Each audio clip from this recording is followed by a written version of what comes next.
The Invisible Man, a powerful story of redemption, grace, and quiet transformation at Pinterest. Shokunen. The Invisible Man. The rain didn't fall. It charged sideways in thick slants, slicing across the city like silver wires pulled from the sky. Manchester's morning skyline blinked behind veils of drizzle, the rooftops glistening with stubborn moisture that pooled in window ledges and seeped through coat collars. Deansgate, ever busy, dragged itself awake in fits and starts. Buses growled, brakes hissed, and pigeons scattered in gusts of wind that whistled through alleys like half-formed regrets. There was a man who stood in this city every day, precisely at 7:12 a.m., just across from the shuttered shoe repair shop on York Street. He stood beneath the weather-warped awning like part of the brickwork, present, silent, always watching.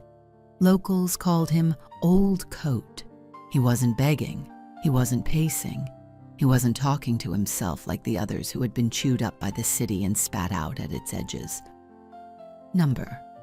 He just stood, upright and still, as if his spine were a line of prayer beads pulled tight with resolve. His coat, faded olive, waxed canvas, once military, hung long past his knees. Frayed cuffs, missing buttons.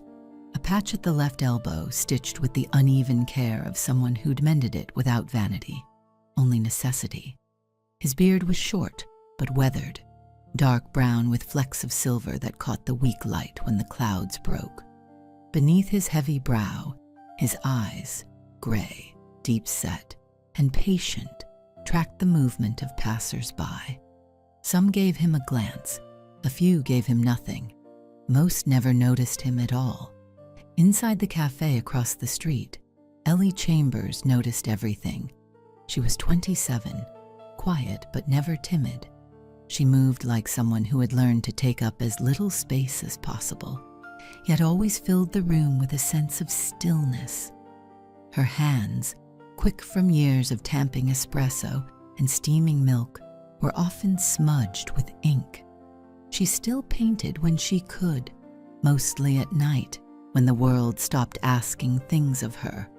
Ellie first noticed Old Coat a year ago. He was standing exactly where he always would be, in the exact same way. At first, she assumed he was waiting for someone. Then she assumed he was lost. After a week, she began to wonder if he'd been waiting his whole life. He never asked for anything, not once. But when her eyes met his across the street, he gave a small nod. Not the kind that demands anything, just a confirmation. I see you too. Amber, the cafe's part-time barista and full-time rumor mill, called him creepy. She assumed all men who stared were dangerous. But Ellie didn't believe that. She saw something else in his posture, in the ache of his stillness. Sometimes he whispered to himself, not loudly, not angrily, just barely moving his lips, as though reading invisible pages only he could see. That morning, Ellie made 2 teas instead of 1. She crossed the street before her shift began, slipping past honking cars and puddles that glistened like bruises. The man didn't move as she approached. He only turned his head slightly, watching her approach with calm curiosity. "Hi," she said. A pause. Then, "Hello." She offered the cup. "It's just tea with milk." He took it carefully, his gloved fingers wrapping around the warmth like it meant more than he could explain. "Thank you," he said. "I see you here every morning. Are you okay?" He smiled faintly, not with joy but recognition. Some mornings are better seen than explained. Ellie almost laughed. That's a poetic way to say no. "Maybe," he said. "Or maybe I just like the quiet." She nodded. "I'm Ellie." He hesitated, then answered, "David." The name hung in the air for a moment before the wind carried it down the block. That night, Ellie returned to her tiny studio flat above the dry cleaners. She sat at her window with a mug of something sweet and warm, and stared out at the world with a sketchpad in her lap. On the paper, with careful strokes, she began to draw the man she'd come to know as David. She drew his coat, his stillness, the angle of his chin, as he looked toward something only he could see. She didn't know yet what it meant, but she knew in her bones that he was not invisible. Chapter Art 2. Scars Beneath the Surface. The morning after their first exchange, Ellie rose early. She didn't need to be at the cafe until 6:30, but sleep had become irrelevant. Something about the previous day wouldn't let her rest. She had replayed it in her mind, the simple exchange, the way David held the cup like it was more than tea, like it was evidence that someone saw him. By the time she stepped out into the street, the city was still wrapped in its sleepy hush. Thin fog veiled the pavements, and the lampposts cast yellow halos through the mist. There was a rare gentleness to Manchester that morning, and yet David wasn't there. The space beneath the awning felt hollow without him. She crossed the street anyway, uncertain why her stomach felt like it had dropped. Maybe it was silly, she told herself. People didn't just stand in one spot forever, but she missed him. At the cafe, Amber noticed her glances out the window. "Waiting for your mystery monk?" she asked with a smirk. Ellie didn't respond. Instead, she poured herself a coffee and sipped it in silence. David didn't appear for 3 days. When he finally did, Ellie almost didn't recognize him. He looked like a ghost of himself. A purpling bruise bloomed across his left cheek, just under the eye, and his lip was split at the corner. He walked with a stiffness that suggested hidden pain, the kind of injury that didn't just fade with time. She crossed the street without hesitation, clutching 2 cups of tea. "Hey," she said, her voice soft. David looked at her, blinking slowly. "You again. You disappeared. I needed to disappear." He looked away, as if ashamed of how visible his wounds were. "What happened?" "Night shelter. Wrong place. Young guy needed someone to punch. I was there." Ellie handed him one of the teas. "You didn't deserve that." He gave a bitter smile. "Doesn't matter. Some people just need to hurt something. You ever think maybe you don't have to take all the world's pain on your shoulders?" David didn't answer. They stood in silence for a moment, the noise of the waking city filling in the spaces between them. Car engines, barking dogs, the hiss of the number 38 bus coming to a stop. Then David spoke again. "You ever feel like you're paying for something and you're not even sure what it is?" Ellie nodded slowly. "Every day." David reached into the pocket of his coat. "I want to show you something." He unfolded a napkin, creased, a bit damp, and handed it to her. On it, scrawled in careful block letters, he was despised and rejected by mankind, a man of suffering and familiar with pain. Isaiah 53:3. She read it twice. "That's beautiful," she said. "It's the only thing that's ever made sense of my life." He looked at her then, really looked, and Ellie felt something shift. "It doesn't excuse me," David said, "but it explains me." That night, Ellie dug through her old boxes until she found her childhood Bible. The pages were thin, the spine cracked. She turned to Isaiah 53. As she read, tears slid quietly down her cheeks. She thought of David, his bruises, his silence, his verse on a napkin. She closed the book and whispered into the quiet, "Let me see beneath the surface." Chapter 3. The Weight of Grace. Saturday morning came like a held breath. A hush hung over the streets, as if the whole city was pausing between moments, uncertain what to do with itself. Ellie opened the cafe early, not because of a shift change or a manager's request. She simply needed something to do with her hands. There were days when thoughts pressed in too closely, and only the rhythm of grinding beans and the steady hiss of steam could hold them back. She had brought 2 cups of tea again, just in case.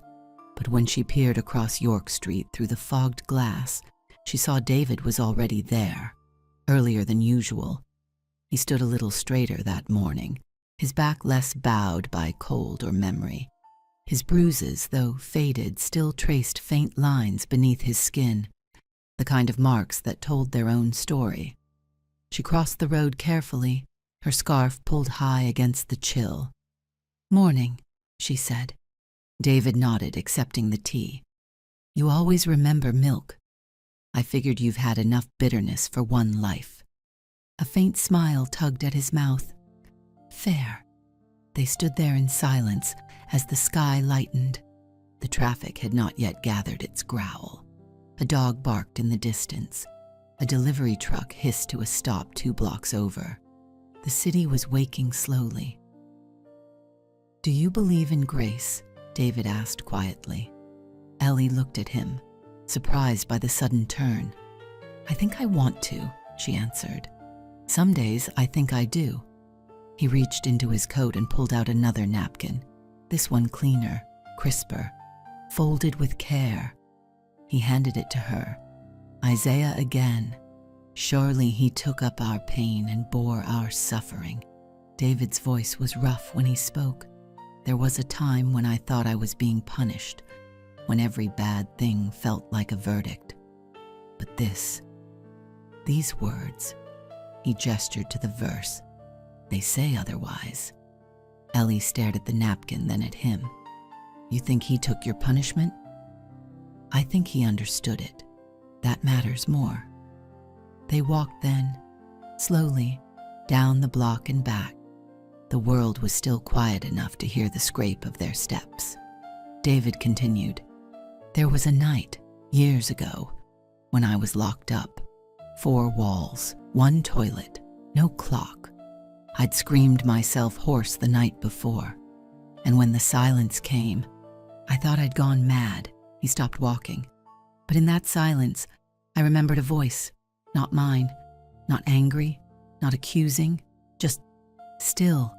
It was saying my name, not yelling it, not demanding anything, just calling." Ellie's chest ached at the vulnerability in his voice.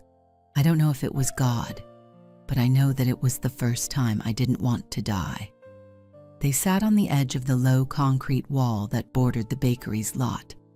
"After that, I started writing things down, on napkins, scraps, lids from takeout boxes, just anything that reminded me that someone had suffered too, that I wasn't alone." Ellie blinked. "And you kept them?" He nodded. "Most. Some blew away. Others I gave to people. One guy called me a street prophet." She laughed.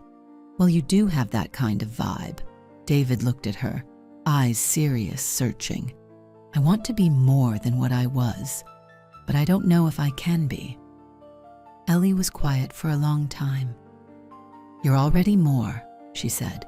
"You're showing up, you're facing things, you're letting people in. That counts." David stared down at his tea.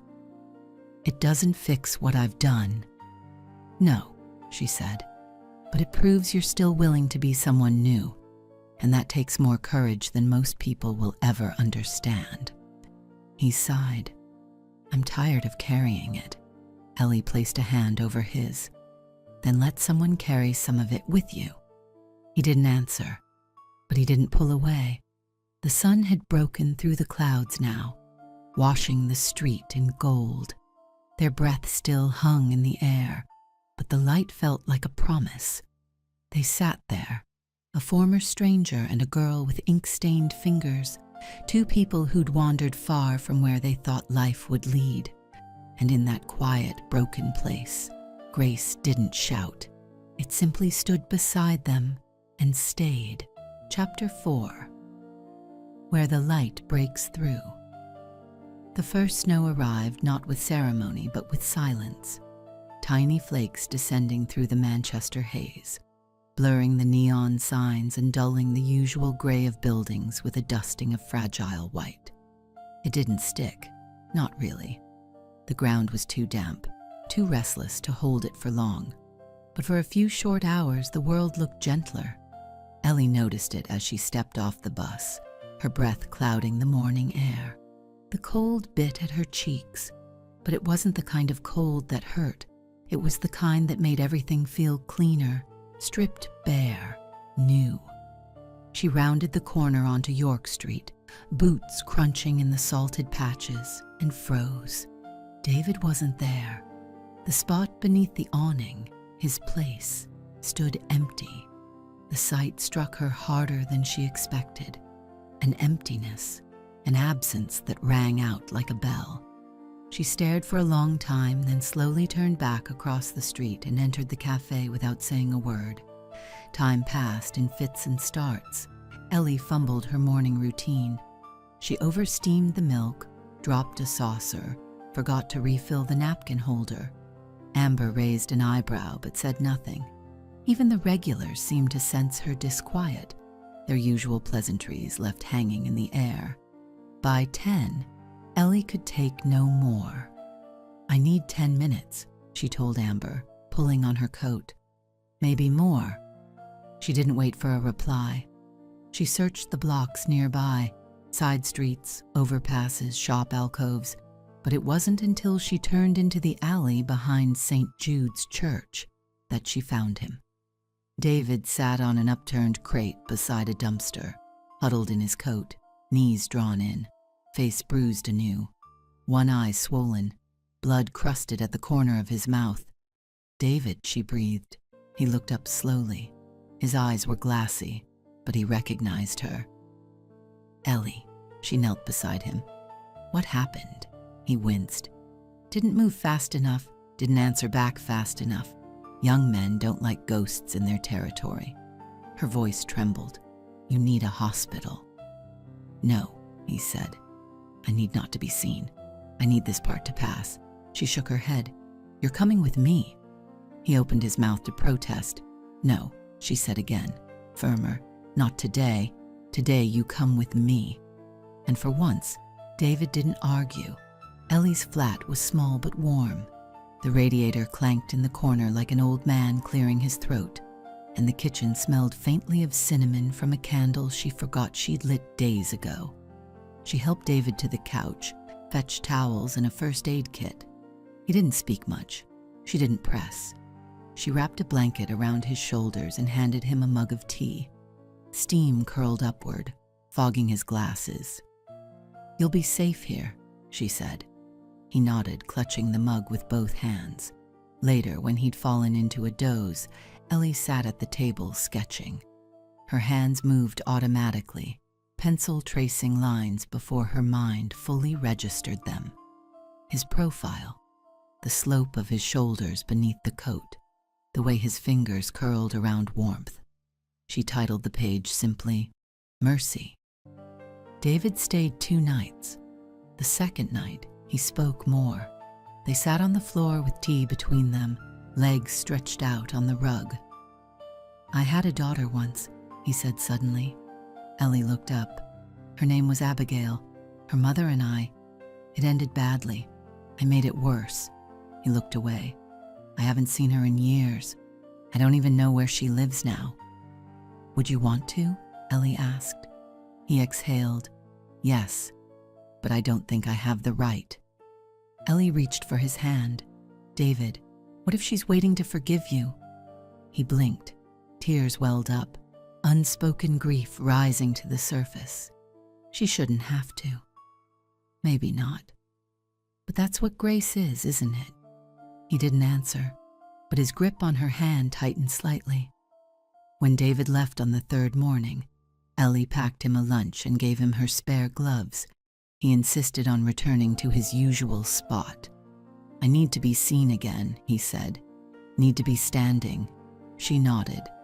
"But not alone." He smiled. "Not anymore." That evening, Ellie lit a candle in the window. Not for decoration, for welcome, for hope, for the light breaking through. Chapter 5. The Things We Carry. David stood at the corner of York Street with his shoulders hunched slightly, his hands buried deep into the wool of his new gloves. The city breathed its usual symphony of groaning engines, chatter, and distant sirens. But within him, everything was still. It had been 3 weeks since Ellie found him bruised in the alley. 3 weeks since she invited him into warmth without conditions, since he'd told her about Abigail. He had not yet written the letter. Not really. He had tried. 5 drafts sat folded in the back of his journal, but each one had buckled under the weight of what he couldn't yet say. What did you write to a daughter who might hate you, who had every reason to erase you from memory? What language could carry remorse without excuse?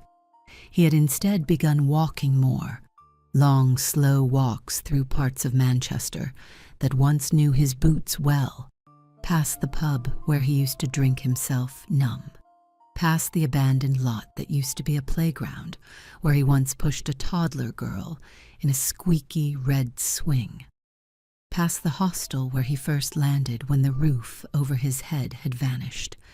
Each place carried a weight, a memory, a fracture, a scar. They reminded him that grace, while freely offered, did not erase the past, but maybe it could reclaim it. One cold evening, he stopped outside a pawn shop. The window was dusty, its display case cluttered with tarnished watches and chipped china. But there, tucked beneath a shelf of discount DVDs, sat a second-hand fountain pen, sleek, black, elegant, despite its scratched clip. It reminded him of something he couldn't place. He walked in, bought it for £5, and returned to Ellie's flat with it tucked inside his coat like a secret. "I think I'm ready," he told her that night. Ellie looked up from her sketchpad. "To write to Abigail?" He nodded. "I won't get the words right, but I'll put them down." Ellie made tea while he wrote. The silence between them was respectful, not stiff. When he finally slid the pages toward her, she didn't read them aloud, just smiled and said, "It's honest." David mailed the letter the next morning. Then he waited. Waiting has a particular flavor when it's wrapped in shame. The days stretched long, every knock on the door, every buzz from the cafe's front desk a lightning bolt of fear. Would it be her? Would it be silence? Or worse, a returned envelope unopened? To distract himself, he volunteered more. Ellie had connected him with a small kitchen run out of the basement of a community church. On Thursdays and Saturdays, David served stew, stacked chairs, and listened to old men tell stories they half remembered and half invented. He became the quiet one, and for once, he didn't mind. His presence began to matter, not for what he said, but because he showed up. Father Callum, the church's wiry and mild-mannered priest, watched David with a soft gaze. One Saturday, after the last bowl had been scrubbed, he invited David to sit in the sanctuary. "Tell me," the priest said gently, "what brought you here?" David hesitated. "Shame." The priest nodded as if this were the most ordinary answer in the world. "Good. It means the stone has already been turned over. Shame is heavy, but it means you're still trying to lift it." David didn't reply, but something in him relaxed. Someone understood. Ellie had taken to walking with him sometimes. They talked less these days. Their silences had become companions, not voids. They shared things they'd never said aloud before, how Ellie's father left when she was 12, and how silence had filled her home like a second presence. How David once sang lullabies to a child now long out of reach. One Thursday evening, she handed him a drawing. It was of him, not the broken, hunched man beneath the awning, but the version she saw now, standing tall, eyes lifted slightly, not to the heavens, but just forward, expectant. "I see this when I look at you," she said. He couldn't speak, just held the sketch and stared. "You're carrying something, David," she continued, "but it's lighter now." That night he slept without dreams. 2 weeks later, a letter arrived. It was from Abigail. Ellie found him standing at the mailbox, the envelope trembling in his hand. "You don't have to read it alone," she said. He did anyway. But he let her sit beside him on the steps outside St. Jude's. It was short. "Dear David, I don't know what I expected. Maybe nothing. Maybe a letter from a ghost. I cried when I opened it. I wasn't ready to, but I did. You say you're sorry. I believe you. You say you've changed. I hope so. I don't know if I'm ready to see you yet, but I'm ready to write. That's a start." Abby David folded the letter slowly, eyes brimming with something deeper than tears. He looked up at Ellie, voice soft. "It's not forgiveness. Not yet." "No," Ellie said. "It's something harder. It's a beginning.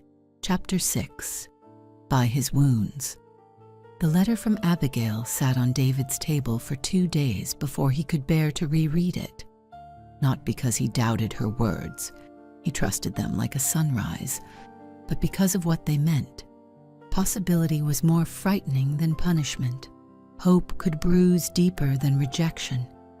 He woke each morning before light crept through the blinds, sitting quietly with his tea, hands wrapped around the mug as though trying to gather strength from the heat. He read Isaiah aloud, not like ritual, but as one might speak to a familiar voice. The lines had shifted for him. They no longer read like prophecy. They read like memory. By his wounds, we are healed. David carried many wounds. Most weren't visible. The world had seen the bruises, the hunger, the long months of silence. But the real injuries lived under his skin, in guilt that bloomed without sunlight, in years swallowed by addiction and grief. It was Abigail's letter that began the stitching, but it was something else, something slower, older, that began to close the deeper wound. A voice, remembered, a grace, undeserved. Father Callum had offered David a key to the church. "You don't have to clean, but you can," the priest said. "You don't have to pray, but you will." And so David came. Late at night, long after the neighborhood emptied, he unlocked the back door, stepped into the stone hush of the sanctuary, and sat in the back pew. He didn't speak. He didn't kneel. He just breathed. Some nights, Ellie joined him. She never asked questions there. Sometimes she drew, sometimes she wept. "You don't have to be healed to be here," she whispered once. David smiled. "That's the only reason I can be here." It was a Thursday when Abigail sent her second letter, longer this time. It spoke of her sons, Elijah, age 9, who played guitar badly and often, Micah, 6, who had memorized entire books of animal facts and quoted them at inappropriate times. She mentioned her garden, her new job as a teacher's aide, and then, in 3 trembling sentences, she asked, "Would you like to meet them? Just for lunch. No promises, Dad." David stared at the word, Dad. Ellie found him on the church steps, the letter clutched in his hand. "I'm scared," he said. "I'd be worried if you weren't," she replied. He chuckled, choked and broken, but real. "What if I ruin it?" "Then you'll apologize, and you'll keep showing up. That's what grace looks like in the real world." They met in a small cafe in Didsbury. Abigail was early. She looked like her mother, sharp cheekbones, dark eyes, but there was David's softness in her smile. Her son sat beside her, whispering secrets and fidgeting with sugar packets. David entered with shaking hands. Abigail stood slowly. They didn't hug, not yet, but they stood close enough to feel the presence of something long buried but not dead. Micah asked, "Are you really Mum's dad?" David nodded. "I am." "Cool," Micah said. "Do you know about Komodo dragons?" Ellie had driven David there. She waited in the car with a book she didn't open. When he emerged 2 hours later, he walked slowly, blinking hard. "How'd it go?" He exhaled. "She asked if I'd come again." Ellie squeezed his arm. "She called me Dad, twice." That night, David stood before the mirror in the church's back room. He unbuttoned his shirt slowly, revealing the long scar over his left ribs, the one from the night he'd nearly died. He touched it gently, not with shame, but reverence. He whispered, "By his wounds, we are healed." And for the first time, he believed it. Chapter 7. A New Day. Spring crept in slowly that year, not with bold colors and blossoms, but with quiet signs. A longer afternoon, a bird's tentative song at sunrise, a softness in the breeze that hinted at mercy. In the city, where buildings leaned like weary shoulders, even Manchester's cold brick heart seemed to thaw. David was discharged from the hospital with a cane, a prescription, and instructions to rest. But rest, for a man like him, meant something different. It meant walking instead of standing. It meant holding conversations that cost him more than he let on. It meant confronting the face of forgiveness over morning coffee. Abigail visited often. At first, she came alone, then with her sons. One brought a drawing of a lion, the other a Lego set he insisted David help build. The scenes were strange, out of place in the context of long years of silence, but beautiful, the kind of beauty that aches. They began walking together in the park, David, Abigail, and Ellie. Conversations were careful but warm, sometimes about books, sometimes about recipes, never yet about the past. That, David sensed, would come later, when words could carry their full weight without collapsing. One Sunday afternoon, Ellie found him sitting on the bench near the canal, where they had first spoken at length. He had a book in his lap and a faraway look in his eyes. "You look like a man who's trying not to cry," she said, sitting beside him. David smiled without turning. "I think I've cried more this month than in all the years before it combined." "Good. That means your heart's finally catching up to your soul." He laughed, a soft, warm sound that didn't belong to the man she first met. "I have something for you," Ellie said, pulling a folder from her bag. Inside was a series of pencil sketches, dozens of them. David's hands, his coat, his silhouette in the snow, his face looking up beneath the city's sky. She watched as he flipped through them. "I drew these," she said, "so I wouldn't forget what it looks like when someone rises from ruin." David blinked away tears. "You're not finished," she added, "but you're no longer lost." That night, David wrote a letter. It was to himself. He wrote about the alley, the pain, the fear. He wrote about Ellie's voice in the dark and Abigail's arms around his brokenness. He wrote the verse from Isaiah one last time. Then he folded the letter and placed it in a new Bible Ellie had given him. He'd begun reading daily, not out of obligation but hunger. Weeks passed. The scars began to fade. David moved into a small studio near St. Jude's, where he volunteered 3 days a week. He spoke gently with men who didn't trust anyone. He served soup to women whose eyes avoided mirrors. He prayed, sometimes aloud, sometimes in silence. He never judged. He never preached. He simply lived differently. One day, he gave a talk at the church. Not a sermon. David didn't presume to preach, but a story. His story. How grace found him in a concrete cell. How pain taught him to see. How love did not excuse his past, but refused to leave him there. Ellie sat in the front row. Abigail came too. When he finished, no one clapped. No one moved. The silence was reverent. Father Callum approached afterward. "You may not call it a sermon," he said, smiling, "but that was resurrection." On Easter Sunday, Ellie and David sat side by side in the second pew. The sun poured through the stained glass windows, casting crimson and gold across the floor. During the final hymn, Ellie leaned over. "You know what amazes me?" she whispered. David tilted his head. "That after everything, you still believe." David looked ahead to the cross. "Belief didn't save me," he said. "Love did. Belief just taught me how to stop running from it." Tears slid silently down Ellie's cheek. After the service, they walked outside into a world that, for the first time in a long time, felt new. David paused beneath a tree in full bloom. He looked up, eyes bright. "Do you know what day it is?" he asked. "Sunday," Ellie said. "Easter." "No," he said, smiling.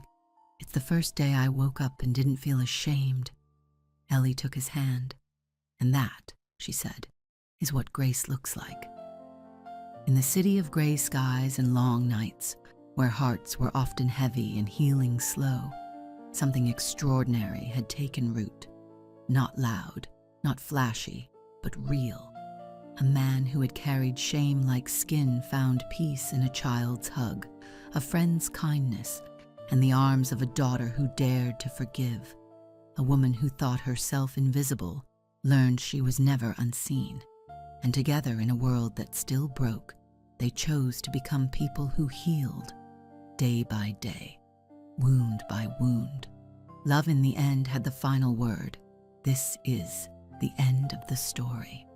Hopefully, it has left a message in our mind to think about. Please be so kind as to subscribe to my channel, and maybe click, like, and share, and write something in the comment column. God bless you.